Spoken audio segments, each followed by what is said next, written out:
What's up, everyone? And today I'm bringing a deck profile on my Magnet Warriors. Now, Magnet Warriors is a very interesting deck. It's a deck that honestly is a lot better than I thought it was. When I first thought of Magnet Warriors, I thought they were kind of like one of those old school decks that just isn't really any good. Because I've gone against someone playing Magnet Warriors before and they weren't anything impressive, so I thought like that was just the limit of the deck. But since then, a lot has changed. More or less because Adamancipator didn't exist then, and actually this year we got some new Magnet Warrior support and some really good Magnet Warrior support. So without further ado, let's get right into it. The cool thing with the Magnet Warriors is that pretty much all the Magnet Warriors have effects when they're summoned. Either normal or special, so that's really cool. So first I run the 3 Gamma, 2 Beta, and 2 Alpha. Gamma, when it is special summoned, you can special summon a Magnet Warrior from hand. Beta allows you to add a level 4 lower Magnet Warrior, and Alpha allows you to add a level 8 or higher Magnet Warrior.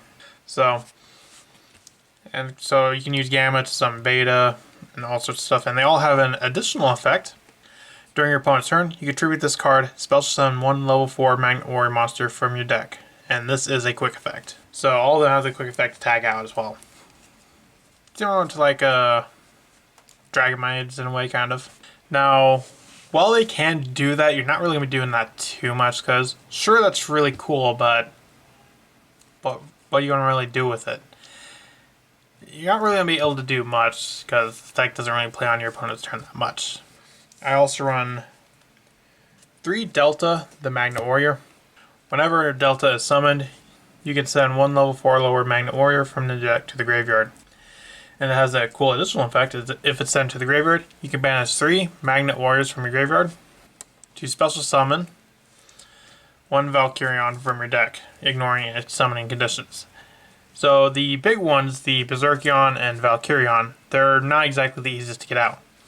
Well, with Delta, it's actually really easy to get out, which is really cool.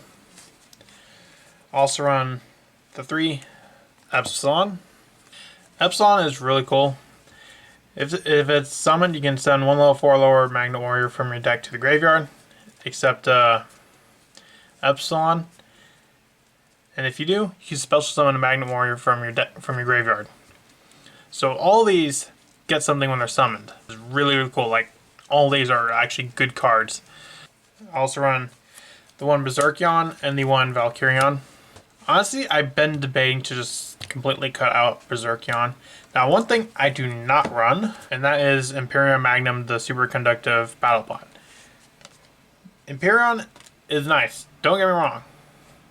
That's a card I'd like to run.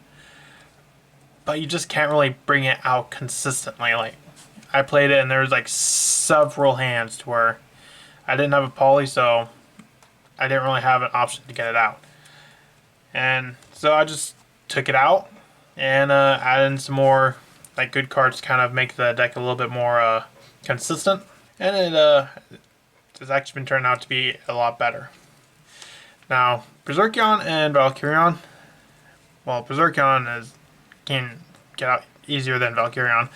Valkyrion can only be special summoned by attributing 1 Alpha, 1 Beta, and 1 Gamma from your hand or field as tributes. And if it's on the field, you can do the reverse to special summon 3 from the graveyard by sending Valkyrion. Now, Berserkion, you can banish the 3 to special summon it from your hand, field, or graveyard, which is really cool. So that one's easier to get out, which is really cool. And I kind of like that this is the easier one to get out from your hand, because Delta, it can get Valkyrion out very easy. So Berserkion is actually harder to get out because of Delta. So I don't know why they haven't made one to where it can just special summon the Berserkion. Next, I run 3 Adamancipator Researcher, 3 Seeker, and 3 Analyzer. Now, considering all the Magnet Warriors has effects when they are summoned, that makes it work so well with the Adamancipators. Like, I can normal Analyzer, use the effect, then it'll grab me the Gamma effect special Epsilon, effect Epsilon. So, like, the Adamancipators themselves can essentially become one-card starters, which makes this deck run really a lot smoother, and you can actually put up some pretty decent boards with it. Next, I run 3 Doki Doki and the 1 Kwakumera Guardian. Doki Doki is more or less just a consistency rock. Like, sometimes you'll get stuck with maybe a level 4 rock in hand, whether it be the Analyzer or the Delta or Epsilon.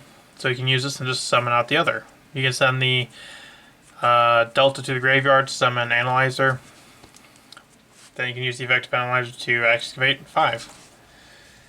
Kwakumera Guardian is a card that I consider taking out, but you know, running at least one of them is always going to be nice.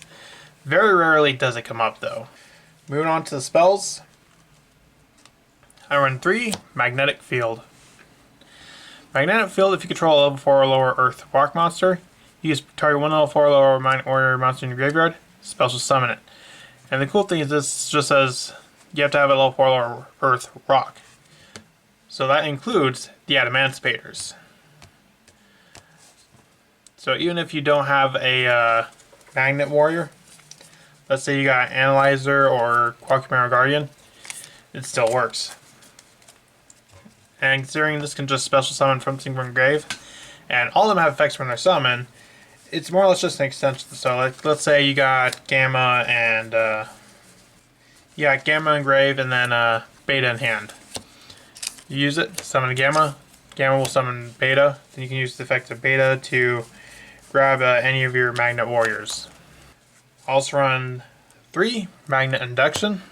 Magnet Induction is pretty cool if you control a Magnet Warrior monster whose original level is 4 or lower, which outside of the Berserkion and Valkyrion, all of them are.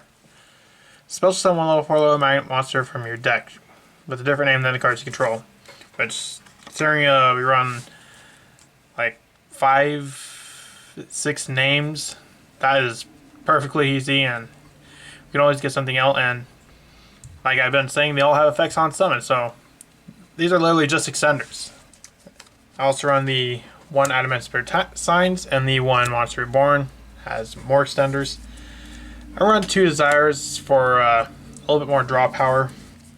I also run the 1 Foolish. Foolish can be pretty important because the one thing with Epsilon is you have to have another monster in graveyard to fully get the full benefit of this deck. Because Epsilon, it sends a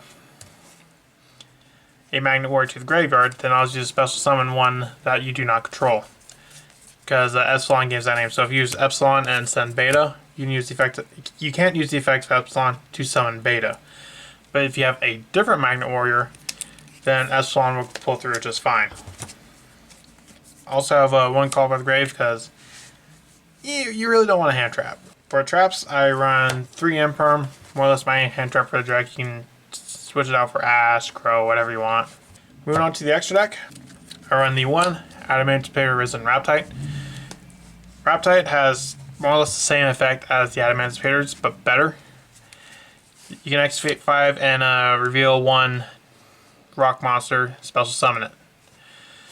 Now the other Adamancipators, it has to be a level 4 or lower non-tuner rock monster. This, just rock.